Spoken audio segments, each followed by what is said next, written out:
کوئی ذرہ برابر بھی شک نہیں ہے کہ محمد شہباز شریف صاحب کو کسی قسم کے اعتصاب کی خاطر یا کسی الزام پہ گرفتار کیا گیا ہے،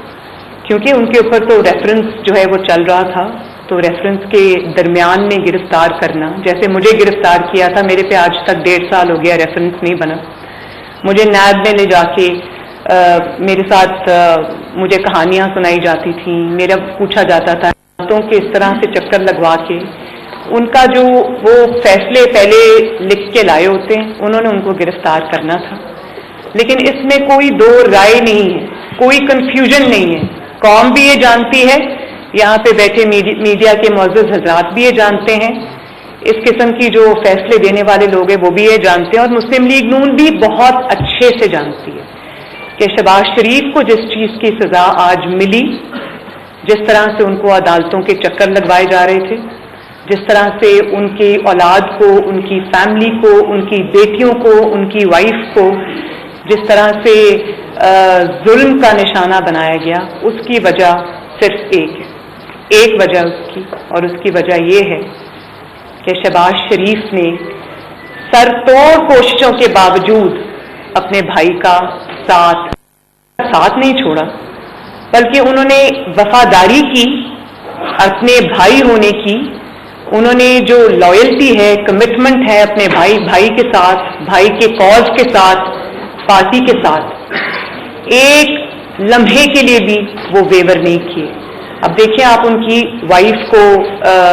اشتہاری بنا دیا گیا، ان کے بیٹوں کو اشتہاری بنا دیا گیا، حمزہ شہباز شریف جو میرا بھائی ہے اس کو تقریباً 13 مہینے ہو چکے ہیں جیل کے اندر، اس کو کورونا ہو گیا ہے، لیکن اس کو بھی وہ ابھی بھی جیل میں ہے، اس کے اوپر بھی ابھی کوئی الزام ثابت نہیں ہوا، لیکن اس کو جیل میں رکھا ہوا ہے۔ اس سارے ظلم کے باوجود، ان سارے اوچھے ہتھ کنڈوں کے باوجود شہباز شریف اپنے بھائی کے ساتھ ان ویورنگلی کھڑا رہا، اور انہوں نے ابھی لاسٹ ویک میں 2-3 ان کے بیانات سامنے آئے، انہوں نے کہا آپ نے مجھے گرفتار کرنا ہے کریں، آپ نے مجھے پکڑنا ہے پکڑیں، لیکن محمد نواز شریف نے جو تقریر کی ہے، جو اے پی سی کا اعلامیہ آیا ہے، جو اے پی سی نے پلان دیا ہے، اس کے اوپر 100% عمل ہوگا۔ اور جو اب میاں صاحب نے جو باتیں کی ہیں، جو تقریر کی ہے، اس پہ شہباز شریف صاحب نے کل بھی یہ فرمایا تھا کہ میں اپنے بھائی کے ساتھ کھڑا ہوں، انہوں نے اپنی تقریر میں کوئی غلط بات نہیں کی، انہوں نے اپنی تقریر میں جو کہا وہ آئین کی اور قانون کی روح کے مطابق ہے۔ تو اس چیز کو تو پہلے سمجھ لینا چاہیے کہ شہباز شریف کو کسی ایلیگیشن پہ گرفتار نہیں کیا گیا۔ اب دوسری بات یہ ہے کہ اگر اس ملک میں، پاکستان میں اگر کوئی قانون ہے، کوئی انصاف ہے، یا کوئی سیمبلنس آف قانون یا انصاف ہے، تو پھر گرفتاری شہباز شریف کی نہیں ہونی چاہیے تھی، پھر گرفتاری جنرل عاصم سلیم باجوہ کی ہونی چاہیے تھی، کیونکہ شہباز شریف کے نام یہ 99 کمپنیز نہیں نکلی۔ شہباز شریف کے والد صاحب ایک جانے مانے بزنس مین تھے، اور بہت پھیلا ہوا ان کا کاروبار تھا، اور وہ تب سے تھا جب وہ سیاست میں بھی نہیں آئے تھے۔ عاصم سلیم باجوہ صاحب ایک تنخواہ دار ملازم تھے، اور تنخواہ پہ گزارا کرنے والے ملازم تھے۔ ان کا لاکھ پتی نہیں، کروڑ پتی نہیں، ان کا ارب پتی ہو جانا وہ ہے قابل احتساب الزام۔ اور وہ 99 کمپنیز جو نکلی ہیں اور جو فرینچائز نکلی ہیں، تو نیب تو فرمایا کرتا تھا کہ ہم فیس میں کیس دیکھتے ہیں، تو وہ کیس جو ہے وہ نیب کو نظر نہیں آ رہا۔ نیب کی تو آج میں بات کرنا ہی نہیں چاہتی، اس کی وجہ یہ ہے کہ نیب کو جس طرح سے سپریم کورٹ نے، لاہور ہائی کورٹ نے، معزز ججز حضرات نے نیب کی جو کریڈیبلٹی کو کمپلیٹلی ایروڈ کیا ہے، یہ کہہ کر کہ نیب ایک پولیٹیکل انجینئرنگ کرنے والا ادارہ ہے، تو اس کے بعد تو کسی شک و شبے کی گنجائش نہیں بنتی، کیونکہ نیب کو تو نہ بی آر ٹی نظر آتی ہے، نہ بی آر ٹی کی بسز میں بار بار لگنے والی آگ نظر آتی ہے، نہ بلین ٹری سونامی نظر آتا ہے، نہ ان کو عمران خان کے گھر کا اچانک ریگولرائز 300 کنال کے گھر کا ریگولرائز ہونا نظر آتا ہے،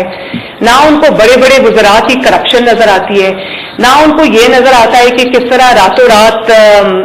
جو ان کے دوست ہیں جہانگیر ترین صاحب، ان کو پاکستان سے باہر اسمگل کرا دیا جاتا ہے، اور جب JIT بنتی ہے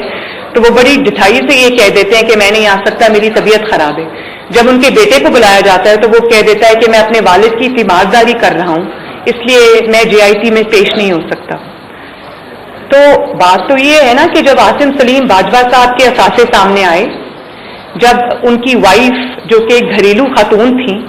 جب وہ اچانک کہیں سے اثاثے سارے ان کے نام آئے، ان کی انویسٹمنٹ سامنے آئی،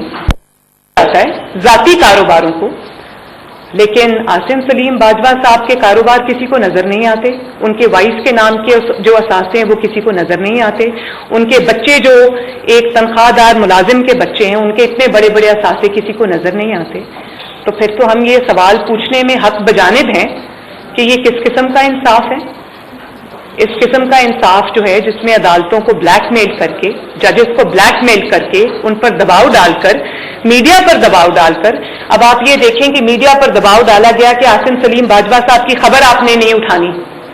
اور اس کے بعد جب پریشر آیا تو عاصم سلیم باجوہ صاحب کی کلیریفیکیشن آ گئی جو کہ میڈیا کو کہا گیا کہ چلاؤ۔ اب میڈیا بھی پوچھ رہا تھا، ہم بھی پوچھ رہے تھے کہ یہ کس خبر کی کلیریفیکیشن آ رہی ہے؟ خبر تو ہمیں پتہ ہی نہیں تھی، اس کی کلیریفیکیشن ایشو ہو گئی، خبر ہمیں پتہ ہی نہیں تھی۔ تو میڈیا کو اگر آپ اس طرح سے دبائیں گے اور اس طرح سے عدالتوں کو آپ بلیک میل کریں گے، پریشرائز کریں گے، کہا جاتا ہے نا کہ مسلم لیگ نون اداروں کے خلاف ہے یا اداروں کے خلاف بات کرتی ہے،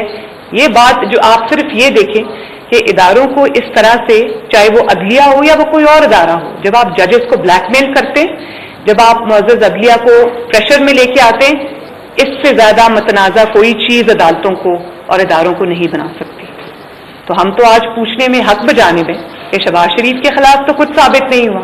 اس کے بچوں کے اپنے کاروبار ہیں، تو آپ کو جن لوگوں کے خلاف ثبوت سامنے آ گئے، اور وہ ایسے ثبوت ہے کہ انسان یا تو کانوں کو ہاتھ لگائے یا حیران ہو، وہ کسی کو نظر نہیں آ رہے۔ کبھی مولانا فضل الرحمان صاحب کو نوٹس بھیج دیا جاتا ہے، کبھی شہباز شریف صاحب کو گرفتار کر لیا جاتا ہے، لیکن ہے کسی میں اتنی ہمت کہ عاصم سلیم باجوہ کو نوٹس بھیجے؟ تو یہ ہے شہباز شریف صاحب کی گرفتاری کی پوری کہانی۔ شین میں سے نون نکالنے والے اور نون میں سے شین نکالنے والے یا میم نکالنے والے، یہ ان کی اپنی چیخیں نکل گئی ہیں، کیونکہ نون میں سے شین نہیں نکلی، شین میں سے نون نہیں نکلے گی، کیونکہ نون اور شین جو ہے وہ یوں ہیں، اور انشاءاللہ تعالی ہمیشہ ایسے ہی رہیں گے۔ لوگ جن کو اپنے رشتے کا پتہ نہیں ہے، جن کو رشتوں کی قدر نہیں ہے، جو کہ رشتوں کے تقدس کو نہیں جانتے، انہوں نے اپنی زندگی میں نہ کچھ دیکھا ہے، نہ پریکٹس کیا ہے، جنہوں نے ہر رشتوں کو استعمال کیا ہے، ان کو نہیں پتا کہ بھائیوں کے درمیان بھائی چارہ کس کو کہتے ہیں، ان کے درمیان محبت کس کو کہتے ہیں، ان کے درمیان کمٹمنٹ کس کو کہتے ہیں۔ شہباز شریف صاحب نے، ان کی ایک ذاتی سوچ ہے، 30 سال سے ہے، 40 سال سے ہے، وہ اسی طرح کی ان کی ایک سوچ ہے جس میں وہ سمجھتے ہیں کہ مفاہمت کی جو سیاست ہے وہ شاید بہتر ہے، لیکن